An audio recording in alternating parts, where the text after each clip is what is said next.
channel Sonia's Kitchen. എല്ലാവരും സുഖമായിട്ടിരിക്കുന്നല്ലോ അല്ലേ? ഇന്ന് ഞാൻ എന്താണ് ഉണ്ടാക്കാൻ പോകുന്നതെന്ന് അറിയാമോ? ബട്ടർ നാൻ ആണ്. ഈ ബട്ടർ നാൻ വളരെ സിമ്പിൾ ആയിട്ട് നമുക്ക് വീട്ടിൽ ഉണ്ടാക്കാവുന്ന ഒന്നാണ്. ഈ ബട്ടർ നാനും ബട്ടർ ചിക്കനും കൂടി കഴിക്കാന്നുള്ളത് ഭയങ്കര ഒരു കോമ്പിനേഷൻ ആണ്. വളരെ ടേസ്റ്റി ആണ് അത് കഴിക്കാനായിട്ട്.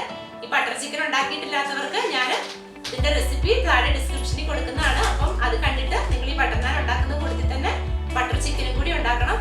അപ്പോൾ എന്റെ ഈ ചാനൽ നിങ്ങൾ ആദ്യമായിട്ടാണ് കാണുന്നതെങ്കിൽ ചാനൽ സബ്സ്ക്രൈബ് ചെയ്യണം. അതോടൊപ്പം കാണുന്ന ബെൽ ഐക്കോണിൽ ക്ലിക്ക് ചെയ്യാനും മറക്കരുത്. അങ്ങനെ ബെൽ ഐക്കോണിൽ ക്ലിക്ക് ചെയ്താൽ മാത്രമേ ഞാൻ അപ്ലോഡ് ചെയ്യുന്ന വീഡിയോസിന്റെ ഒക്കെ ഇൻഫർമേഷൻ നിങ്ങൾക്ക് അപ്പോൾ തന്നെ കിട്ടാനും നിങ്ങൾക്ക് അപ്പോൾ തന്നെ കാണാനായിട്ട് സാധിക്കത്തുള്ളൂ.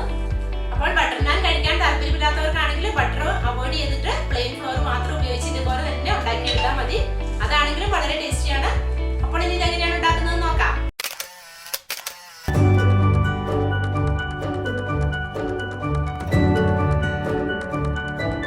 ഈ കപ്പിന് 3 കപ്പ് മൈദയാണ് എടുത്തിരിക്കുന്നത്.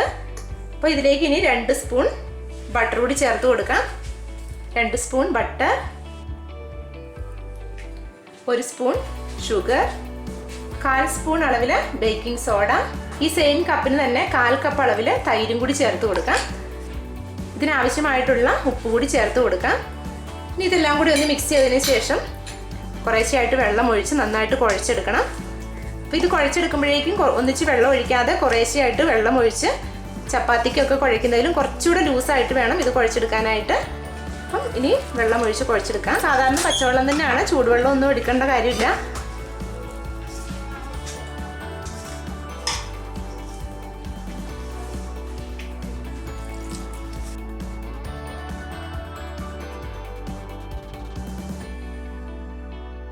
അപ്പം ഞാൻ ഇതുപോലെ കുഴച്ചെടുത്തിട്ടുണ്ട്. ഇതുപോലെ സോഫ്റ്റ് ആയിരിക്കണം നമ്മൾ കുഴച്ചെടുക്കുമ്പോൾ. കാരണം ചപ്പാത്തി ഉണ്ടാക്കുമെന്ന് വെച്ചാൽ അത് ഇച്ചിരി കൂടി ഹാർഡായിട്ടാണ്. അപ്പോൾ അതിലും സോഫ്റ്റ് ആയിട്ട് വേണം നാനിന് കുഴച്ചെടുക്കാൻ. ഇനി ഇത് 2 മണിക്കൂർ നേരത്തേക്ക് റെസ്റ്റ് ചെയ്യാനായിട്ട് വെക്കാം. അപ്പം 2 മണിക്കൂർ പെട്ടെന്നൊക്കെ ഉണ്ടാക്കി എടുക്കണമെന്നുണ്ടെങ്കിൽ 1 മണിക്കൂർ കഴിയുമ്പോഴത്തേക്ക് ഉണ്ടാക്കാം. അല്ലെന്നുണ്ടെങ്കിൽ 2 മണിക്കൂർ കഴിയുമ്പം ഉണ്ടാക്കാനായിട്ട് തുടങ്ങാം. അപ്പോൾ അതിന് കവർ ചെയ്ത് മാറ്റി വെക്കാം. ഇപ്പോൾ 2 മണിക്കൂർ ആയിട്ടുണ്ട്. അപ്പം മാവൊക്കെ ഒന്നുകൂടി നല്ല സോഫ്റ്റായി വന്നിട്ടുണ്ട്. ഇനി ഇത് നമുക്ക് പരത്തിയെടുത്ത് ചുടാനായിട്ട് തുടങ്ങാം.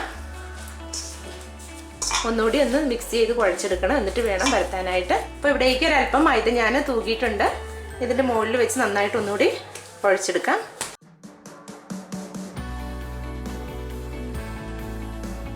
അപ്പോൾ ഇതുപോലെ നീളത്തിലാക്കിയതിന് ശേഷം ഇനി ഒരു കത്തി ഉപയോഗിച്ച് നമുക്ക് കട്ട് ചെയ്തെടുക്കാം. അപ്പം ഞാനിതിവിടെ 4 പീസാക്കി കട്ട് ചെയ്തെടുത്തിട്ടുണ്ട്. അപ്പോൾ ഇതുപോലെ വലുതായിട്ട് പരത്തി എടുത്തിട്ടുണ്ട്. ഇത് ഈ ഒരു കനത്തിൽ വേണം ഇത് പരത്തിയെടുക്കാനായിട്ട്. ബട്ടർ നാൻ ആയതുകൊണ്ട് തന്നെ ഒരല്പം കട്ടി ഉണ്ടാവും അതിന്. ഇനി ഇത് നമുക്ക് വേണ്ട ഷേപ്പിൽ കട്ട് ചെയ്തെടുക്കാം. റെക്റ്റാങ്കിൾ ഷേപ്പിൽ ഇതുപോലെ കട്ട് ചെയ്തെടുക്കുകയാണ്.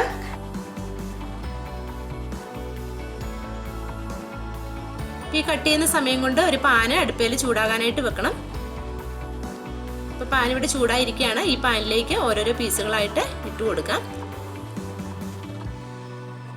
അപ്പോൾ ഇങ്ങനെ ഒരു പീസ് ഇട്ട് കൊടുത്ത് ഇതിൻ്റെ ഒരു സൈഡ് ഒന്ന് ഡ്രൈ ആയി വരുമ്പോഴേക്കും പിന്നെ നമ്മൾ നേരിട്ട് ഫ്ലെയിമിൻ്റെ മുകളിലേക്ക് വെച്ച് ഇതൊന്ന് ചുട്ടെടുക്കുകയാണ് ചെയ്യുന്നത്.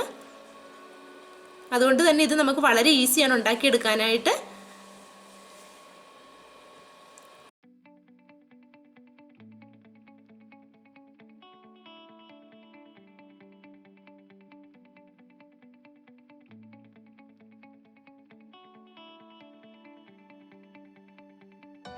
അപ്പോൾ ഇങ്ങനെ 2 സൈഡും ഇതുപോലെ ആയി കഴിയുമ്പോഴേക്കും ആ ചൂടോടുകൂടി തന്നെ ഇതിൻ്റെ മുകളിലേക്ക് ഒരല്പം കൂടി ബട്ടർ തൂത്ത് കൊടുക്കാം.